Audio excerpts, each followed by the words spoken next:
The New York Rangers defeat the Montreal Canadiens 4-1 thanks to a 3-goal second period where the Rangers scored these 3 goals in about a 6-minute span. I mean, the goals 2 and 3 were really close together.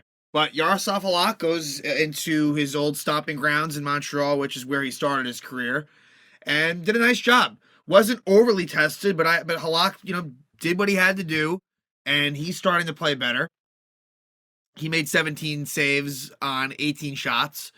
And the Rangers are, just trending in the right direction. It wasn't the prettiest game, and Montreal, but look, Montreal was dangerous only in the fact that they were on a long losing streak. This was their first game home after a really unsuccessful road trip. They're on a 7-game losing streak now. And for the Rangers, they're, on the up and up. And I'm really looking forward to this game against the Devils, the next game, which is at the Prudential Center. The Devils, for whatever the reason, have been a lot worse at home than on the road. And they already won at MSG. They took the Rangers to overtime in the other game at MSG. So now the Rangers will go to Prudential Center twice, this being the first time. And that'll be a Saturday afternoon affair. And I'm very interested in seeing how that game goes. Look, the race is so tight that we'll exclude Carolina. Even though the Rangers aren't that far from Carolina, we'll exclude them just for, a moment here. But from the second spot, which gets you home ice advantage in the first round, which is what the Rangers had last year, to the sixth spot, which is out of the playoffs, it's very close. Now, tonight, the Islanders lost, and Pittsburgh, as we record this, is very likely to lose. So, Washington is definitely like the Rangers, a team that is on the rise. And these things will fluctuate, but the point is, it's a very competitive race. So, look, if the Rangers lost this game, you're feeling all right, a little more desperate. And so the point is, one bad week can put you really outside of the playoffs. So now if the Rangers were in the Western Conference, totally different story. But them being in the East, them being in the Metropolitan Division, they're going to have to, continue to win games. They got off to a slow start, but they really picked it up, turned around.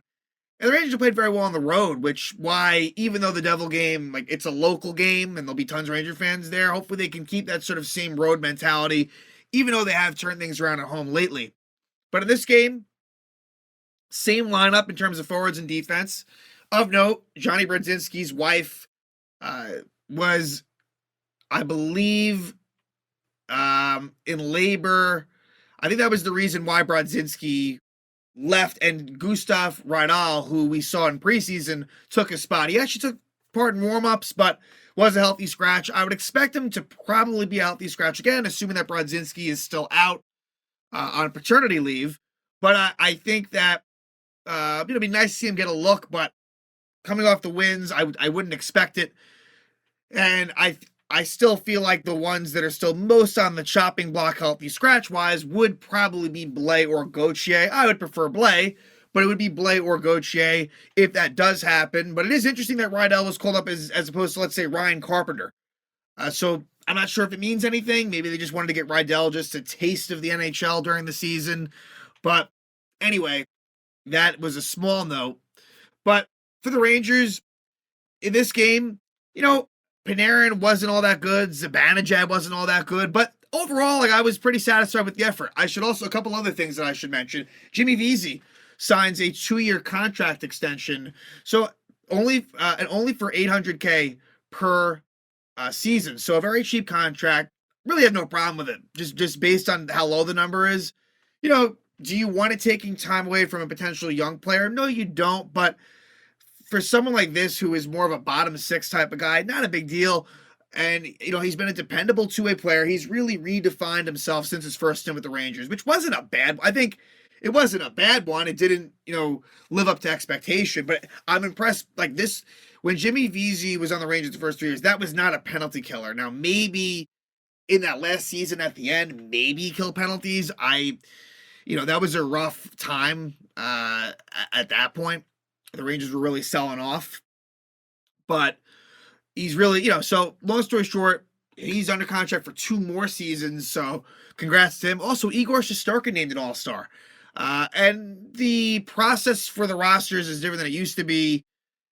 now the NHL is announcing part of the rosters, and then there's a fan voting for 3 more players on each divisional team. So there could be, and there's always like replacements and things like that. So don't be surprised if there's another Ranger. To me, Adam Fox would seem to be kind of an obvious participant.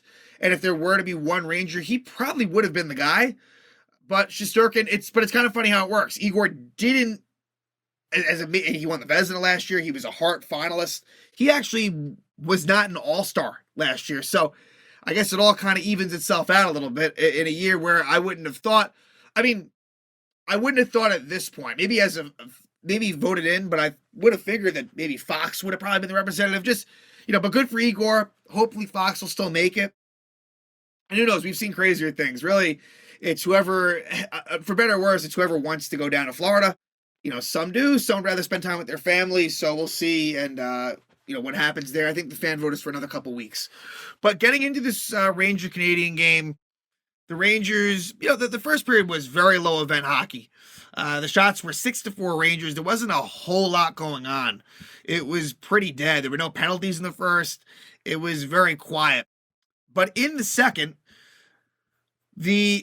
for a while, same sort of thing. And then not a smart play by Vitaly Kravtsov, but it ends up working out for the Rangers. Kravtsov takes too many men. It was his fault because he was going off the ice, but he deliberately sort of touched the puck, and Jimmy Vesey hopped on. Kravtsov shouldn't have done that. So it was a clear call, and really nice save by Halak, but then nice individual effort by Chris Kreider, who sort of pokes the puck away from the defenseman, and he's off to the races on a breakaway, and he scores past Jake Allen. And the Rangers take a 1-0 lead. So good job by Kreider. It was his 18th goal of the season. And so Chris Kreider slowly and quietly is someone that very well might score 30 goals, which, look, that in of itself was an accomplishment. That was always the mark that you hoped he would hit in all those years when he fell short. Then last year, he goes, whatever it was, 50 plus. Something ridiculous. What did he end up with, 52? Just absurd. But, so look, Chris Kreider, someone who, if he can stay at this pace, is, can certainly hit that 30 goal mark, which would be nice. So Chris Kreider with the shorthanded goal, and the Rangers take a 1-0 lead at 7:43 of the second. And to make things better, and to kind of really, this is the real turning point, it's a goal by Braden Schneider. So his 5th goal of the season, and it's assisted by Panarin and Kravtsov. So again, Braden Schneider just continuing to provide some offense, and he's been, for a third pair guy, that Harper-Schneider pair has been fairly dependable. Now, they were on for the only goal, and it's unfortunate. I would have liked to see Halak get that shutout. It didn't happen. We'll get to that, but yeah, they were on for that. But there was a stat after the game. They were saying that Schneider has been at least an even rating for 13 straight games. 13 straight games. That's really ridiculous. Again, it's good to see him sort of jumping in offensively. And it's funny, him and Panarin have nice chemistry. I will say it's specific. Panarin is trying to have nice chemistry. I've noticed a few times, dating back to last year, when Schneider scores his goals, a lot of it is on a Panarin setup. So that makes it 2-0. And then less than a minute after, Philip Chytil scores. And it was nice to see Chytil score because I don't think he's been playing all that well lately, but he's being rewarded on the score sheet. And Chytil is one of the few guys in the Rangers that has a shoot-first mentality. Has a really nice shot. It's funny, he's a center, and he does get assists, but Chytil is definitely one of the shooter types, and he can score from far out, and that's what happened here. Chytil is 10th from Lindgren and Vesey at 13:27, gives the Rangers a 3-0 lead. And so they hold that 3-0 lead going into the third. And it was a pretty solid third period for the Rangers. Panarin takes a tripping penalty at 9:44. Again, for Panarin, it's just, I want to see more from him. I don't know. And it's a tough ask, I suppose, but for him to ever get back to 1920 levels, I don't know if it'll ever get there. But, still, Panarin with the tripping penalty, Rangers kill it off. And then 11:17, you get a slashing penalty on the Canadiens. Rangers power play does not score.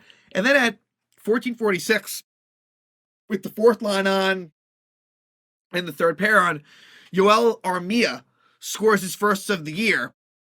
And the Canadiens end Halak shutout with a little more than 5 minutes left. It's a 3-1 game. And the Canadiens would have some more chances to potentially make this a little more interesting. But then once Armia cross-checked Lindgren at 7:28, that basically put it out of reach. And so the Rangers scored empty net goal. It's funny, back-to-back games of a power play empty net goal for Filip Chytil. So Chytil's second goal of the night, 11th of the season from Fox and Miller. And the Rangers take a 4-1 lead, and they win by that 4-1 score. So, again, a pretty uneventful game. Really big goal by Kreider, like I said. Halak, is becoming more and more serviceable, and that's good to see. Rangers trying to contributing offensively. Filip Chytil, while I don't think that line is great, it was better tonight. It was better tonight. Lafreniere, Chytil, Vezina. I think that'll eventually get switched. I do. But for now, it's fine, and expect the same lineup against the Devils. But of course, Shesterkin will be in net. Very much looking forward to that game. A lot on the line there. You got a struggling Devil team for the most part, especially at the Prudential Center, versus a Ranger team that's playing pretty well. And so, you're jockeying for playoff positioning and making it at all. It's a big game. I have to say, this is one of the games that you kind of circle on the calendar. Once the Devils were playing well, you circle on your calendar. And so it's a Saturday matinee game. Should be interesting. Hopefully the Rangers can win it. And then they'll go back to the Garden, and they will have a couple, I believe it's a couple of Western Conference games next week. I want to say games versus Minnesota and Dallas, something like that. So it'll be nice to get a key divisional game against the Devils this week. And again, the Rangers go to Montreal, beat the Canadiens by a score of 4-1.